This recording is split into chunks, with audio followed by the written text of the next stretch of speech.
So if you are relocating to the Dallas-Fort Worth area, then this video is the one no one else is gonna make you. I'm giving you the 10 hard truths about moving here that nobody else is gonna tell you. And I'm gonna tell you the good stuff too, because I'm not here to talk you out of doing it. I'm Tiffany. I help families relocate to North Dallas every day, and this is exactly what I would tell my own clients. So first of all, no state income tax does not mean low taxes. This is the one thing that catches people really off guard every single time, and I mean every time. Texas has 0 state income tax, which everybody knows is really great. People hear that and assume the whole tax picture is light, but it isn't. Texas makes that money back through property taxes, and ours are some of the highest in the country, and I feel like y'all need to know. Here's the real math. Combined property taxes around North Dallas, you've got city, you've got school districts, county, a municipal utility district on top of that, a MUD or a PID, typically runs somewhere between 2 and 2.6, depending on exactly where you land. Frisco's cities that are less than that, but on a $700,000 home, that's $14,000 to over $18,000 a year before homestead exemptions reduces that taxable value. And after the exemption, most of the clients land somewhere between $11,000 and $14,000 annually, okay? So these are real numbers, and it needs to be in your budget from day one, not a surprise you discover when the bill shows up in October and you're having to pay those taxes that coming January or February. Now here's the other side of the math, because I'm not trying to scare you off. If you're coming from California, New York, Illinois, anywhere with a real state income tax, you're already paying a comparable number. Often more, it's just a different column. A family earning $150,000 to $200,000 in California is often paying $10,000 to $15,000 a year in state income tax, and that's alone. Move that same income to Texas and that money simply disappears from your tax bill. It doesn't get replaced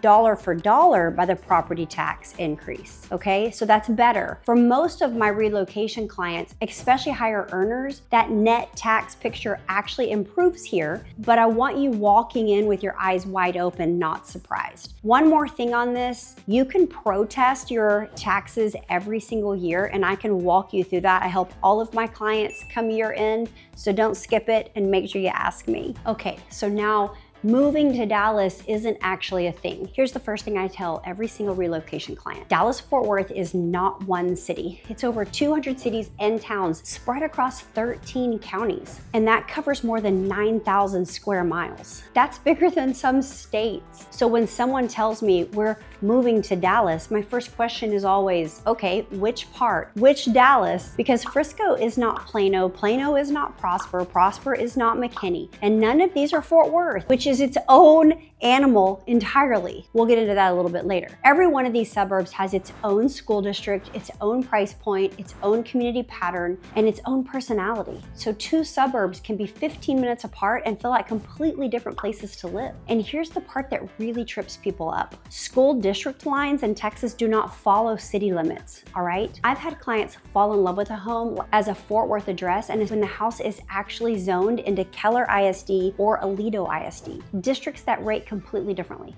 The same thing happens with McKinney and Prosper and Celina. That mailing address lies to you. The ISD boundary is completely different, and it's the truth. So the real homework isn't, should we move to Dallas? It's picking the right suburb, like you're picking a small town to raise your family in, because that's exactly what you're doing. Okay, another hard truth. Summers are no joke. I'm literally melting right now. I don't care where you're moving from, unless it's Phoenix, you are not ready for North Texas summer. We average 20+ days a year at 100 degrees or hotter.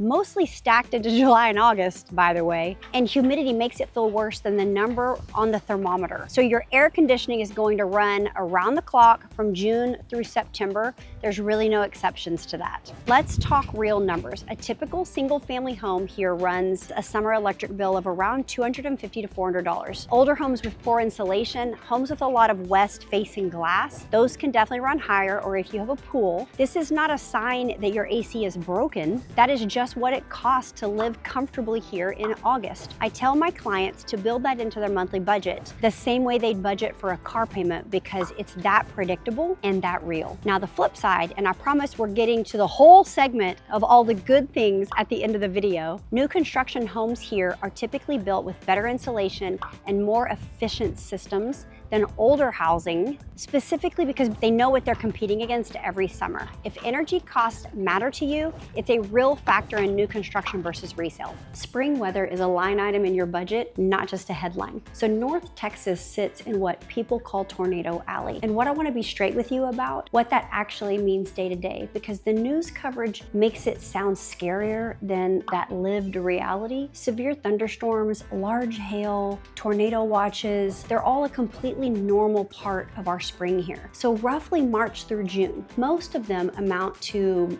a loud storm or maybe some rattled nerves, but some years they don't. Here's what actually matters for your wallet. So homeowners insurance in North Texas has climbed significantly over the last several years because of storm frequency. And it's not unusual for premiums to have roughly tripled over the last 5 years for some homeowners, especially closer to Fort Worth and the areas that see more hail activity. You've got wind and hail deductibles separate from your regular deductible. More than likely, you're gonna get a 1 or a 2% home value. That's your standard deductible. It's not an upsell. I've had clients genuinely shocked that a hailstorm can total a roof or a car in less than 15 minutes. And it can. Does it always destroy things? Absolutely not. But I want y'all to know the ability of a storm for the just-in-case scenario. None of this means you should be anxious about living here. It means you should have a weather app with real alerts on your phone, know where the safest room in your house is, and shop your insurance every year instead of letting it auto-renew, because rates vary more between carriers here than anywhere else that I've seen. There's also a local weather guy that we all plug into online that literally tracks the storms for everyone, and so we can see, oh, there's hail in this city, there's a tornado sighting over here. So text me and I can give you that information because I like to keep it just between us. So text me and I'll send it over. The next hard truth is your allergies may start here even if you've never had them in your life. This one surprises people more often than anything else on the list because Dallas-Fort Worth consistently ranks near the top of the national allergy capital list, which is crazy. And I've had more than one client tell me that have never had allergy symptoms back home, and then they develop very real disruptive allergies in their first year or two here. So it starts with cedar fever, which runs roughly December through March, and you can feel like genuine flu symptoms, congestion, fatigue, sore throat, headaches, even though it's really just pollen.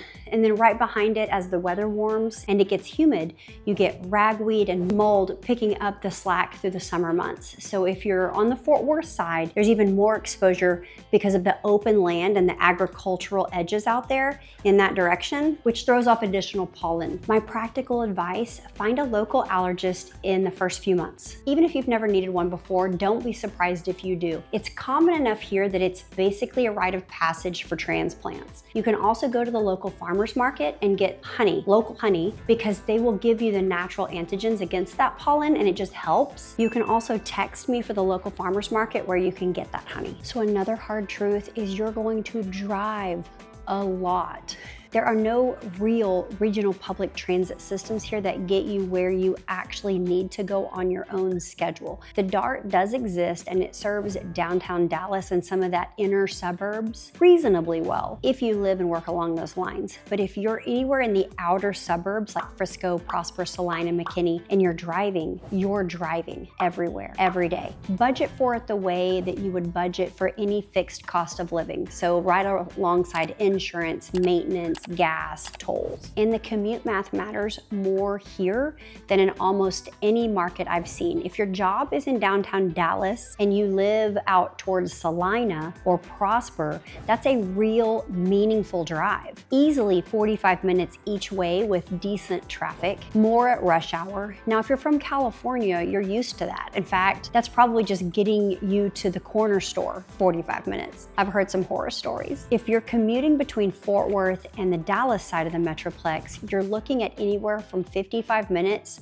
to well over an hour during peak traffic times. And there's no toll road in between those two cities, so there's no shortcuts, there's no fixes. The Dallas North Tollway helps some commutes. It doesn't help all of them, and it does get a lot of traffic on the Dallas North Tollway as well. Here's what I tell my clients. Before you fall in love with the house, I want you to drive the actual commute at the actual time you're going to be driving, not what Google Maps tells you at 11 a.m. on a Tuesday. Where you live relative to where you work is one of the 4 biggest levers in the whole decision making. And I'd rather you find that out before you're under contract than after you've already moved in. Another hard truth is Dallas and Fort Worth are not the same city, and locals will correct you. I say this with love, but don't call it all just Dallas once you're here, because you're gonna get gently corrected constantly. I even get corrected on my YouTube channel. Dallas and Fort Worth share an airport and a metro name, and that's about where the similarities end. Dallas is more corporate,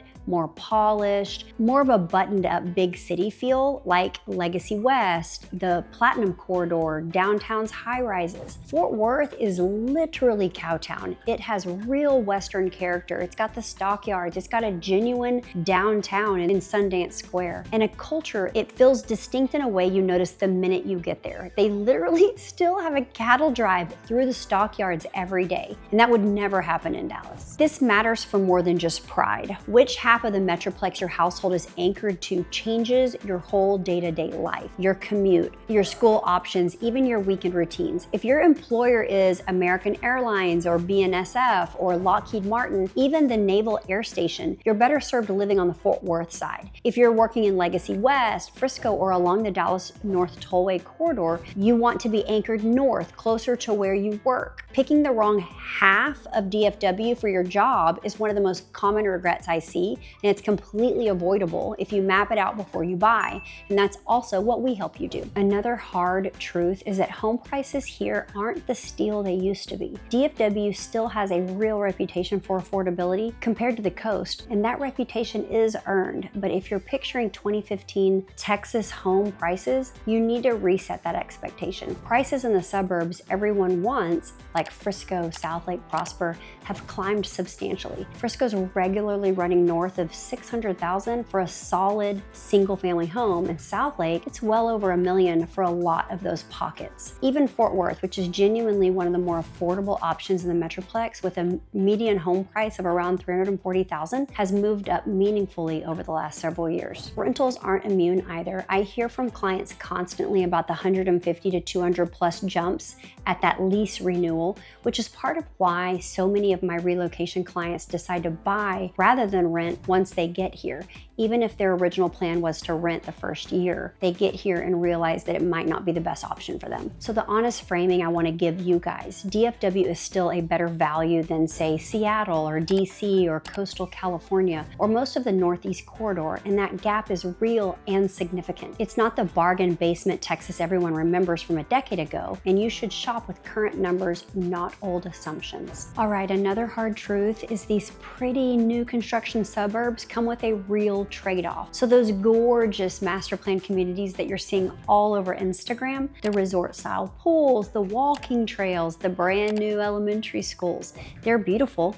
And a lot of clients want exactly that. But almost every one of them comes bundled with a mandatory HOA and a level of visual uniformity that some people love and others find really sterile. Same color palettes, similar floor plans, rules on everything from your mailbox to your fence. If you want more character, more mature trees, more of an established, lived-in feel, that usually means an older neighborhood, not necessarily a new one. So places like Old Town McKinney, the M Streets in Dallas, or TCU, the West Cliff area on the Fort Worth side. They have genuine history and charm that a subdivision built 5 years ago simply hasn't had time to develop. Neither choice is wrong, but go in knowing which trade-off you're actually making, because shiny and new and established and full of character are very rarely the same house. And our final hard truth before we get into all of the good things, you have to treat this like picking a small town, because you are. Everything on this list comes back to one thing. The single biggest mistake I watch relocating families make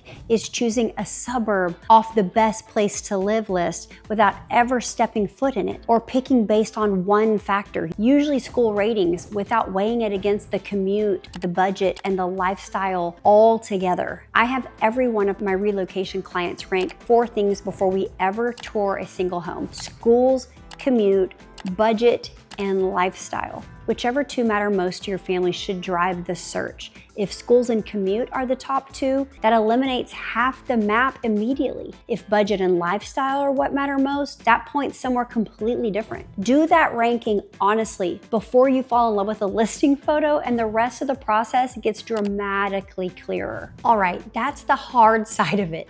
Now, I wouldn't have built my entire career here, and I wouldn't have told my own family to live here if that was the whole story. Here are the 10 things that make this move genuinely worth it. First of all, the people are genuinely kind. This is always the first thing my clients mentioned after they have been here 6 or 7 months. It's easier to make friends here than almost anywhere else I've seen people move from. Texans are warm, and it's not performative. It's neighbors bringing food over. It's small talk in the grocery store that turns into a real conversation. It's a easygoing, no frills culture. Making friends as an adult is never effortless wherever you live, but people here meet you halfway more often than not. Another great thing is no state income tax is real money in your pocket. We've talked about the property tax trade-off already, so let's talk about the win. If you're coming from a state with real income tax, California, New York, Illinois, Oregon, that money simply stops leaving your paycheck the day you become a Texas resident. Hello, congratulations, you got a raise.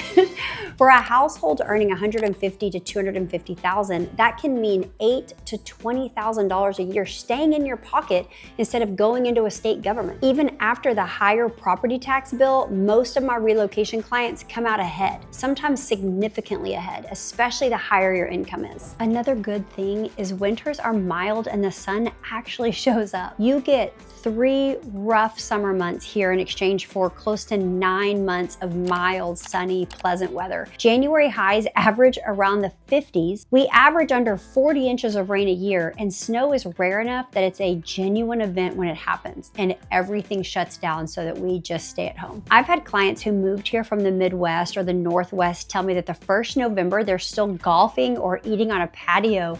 The trade really starts to feel completely worth it. Another amazing thing about Texas is the job market is truly strong. DFW is home to more Fortune 500 headquarters than any other metro in the country. There's more than 20 of them. Companies like AT&T, American Airlines, Charles Schwab, Toyota's North American headquarters, Texas Instruments, Southwest Airlines. The DFW area has consistently been one of the fastest job-adding economies in the country, adding well over 100,000 jobs in a single recent year. Whatever field you're in, finance, healthcare, tech, aviation, logistics, there's a real chance the opportunity already exists here, and companies keep relocating their headquarters to this market specifically because of the workforce and the tax environment. Another amazing thing, it's genuinely diverse with a real culture behind it. Dallas is one of the most varied cities in the country. More than 40% of residents speak a language other than English at home. And that shows up everywhere. The food scene is exceptional and genuinely global.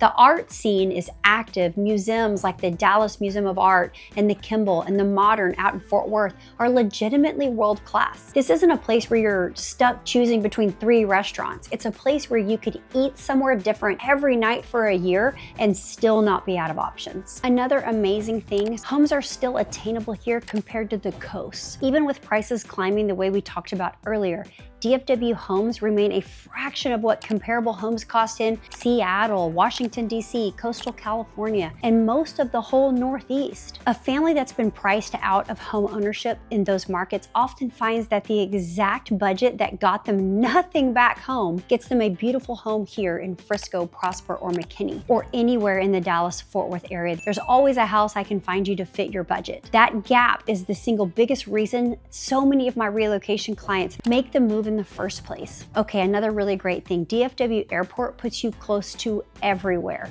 So DFW International is one of the busiest airports in the world and a major American Airlines hub, which means direct flights to nearly everywhere. Back home to see family, business trips, international travel. For clients who are relocating but still have family, clients, or business elsewhere, this airport is an underrated part of why moving works logistically. Another good thing, sports and entertainment is full-blown culture here. Cowboys, Mavericks, Rangers, Stars, FC Dallas, whatever sport you follow, there's a real passionate community built around it here. And it's not limited to the pros. High school football on Friday nights is its own institution. The State Fair of Texas runs for over 3 weeks every fall and is one of the largest fairs in the country. If you like being a part of something communal and a little larger than life, this city delivers that. That's hard to overstate until you've actually experienced a Cowboys Sunday here. Okay, another really great thing is the new construction community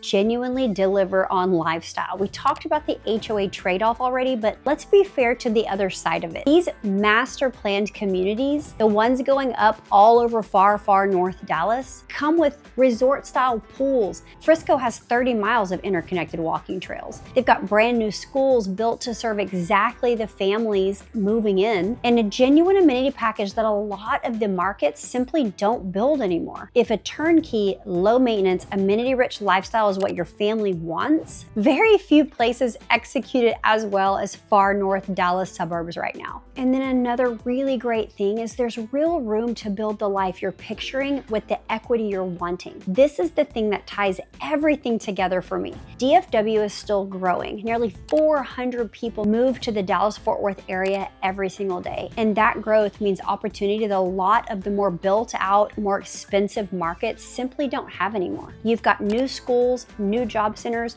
new neighborhoods. They're still being built exactly to modern standards. You're not squeezing into a market that peaked 20 years ago. You're arriving somewhere still very much being built. And there's real room in that for your family to plant roots and actually grow with it. And your long-term equity will only help your financial future. So that's the real list. All 10 hard truths and all 10 reasons it's actually worth it anyway. If you take one thing from this video, let it be this. Don't pick a suburb off of a list. Rank what actually matters to your family, school, commute, budget, lifestyle, and let that decide it, not a photo on Instagram. If you're relocating to the Dallas-Fort Worth area and you want somebody who's going to give it to you straight, walk you through the real numbers, the neighborhoods, the schools, that's exactly what we do every single day. We are grateful for every family that trusts us with a move this big, and we'd love to help you make yours. You can also look at all of our playlists that can deep dive into any one of these cities. So watch the next video to learn more about Dallas-Fort Worth. Text or call us anytime.